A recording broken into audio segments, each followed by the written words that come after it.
resume is the calling card. If you don't have a great resume, you're not going to get the phone call for the interview. They see hundreds, if not thousands of resumes, and so you need to make yours stand out in some way. Sometimes you'll have hundreds of people applying for one job and your resume has to stick out. Your resume is just your stat sheet, like a linebacker or something in football. It's just, I run this fast and I jump this high and that kind of stuff. Those numbers need to be impressive. You need to include what matters, right, for me to hire you on.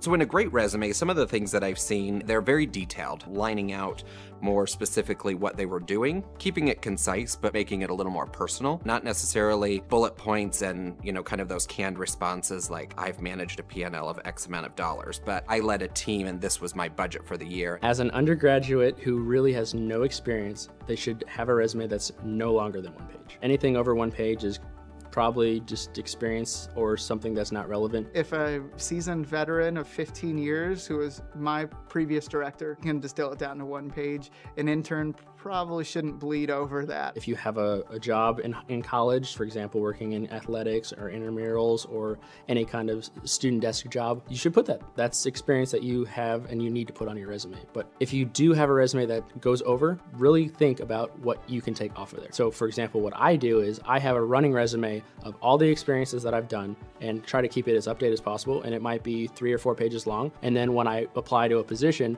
I'll cut it up and put the pieces that are most relevant onto my one page to see what I need to put on there to apply for that position. Objective statements, I'd say I'm neutral on those. They always start out with seeking this kind of a job. And it's like, I know you are. That's why you sent me your resume. So I don't really, the intent is already there. So I tend to think they're kind of worthless. I think objective statements are a waste of space, like previously mentioned. If you are going to put something on there, put like a little subscript of who you are and what you can do, just to kind of give an example of what you're interested in and what kind of skills you have, instead of putting what you are seeking. We already know what you're seeking, so don't put it on there because it's a waste of space. Put as much contact information. I know a lot of applicant tracking systems will go through and they will actually pull all of your information off your resume and autofill it into their profile. Most companies that do a higher volume will use a system like this. Make sure that you put it in a PDF format or a Word document. So again, when an applicant tracking system is going through that, it can make sure to align that information properly. I think other things I recommend getting away from would be putting your photo on your resume. There's one person that I received once that had a picture of dolphins in the top left corner of their resume.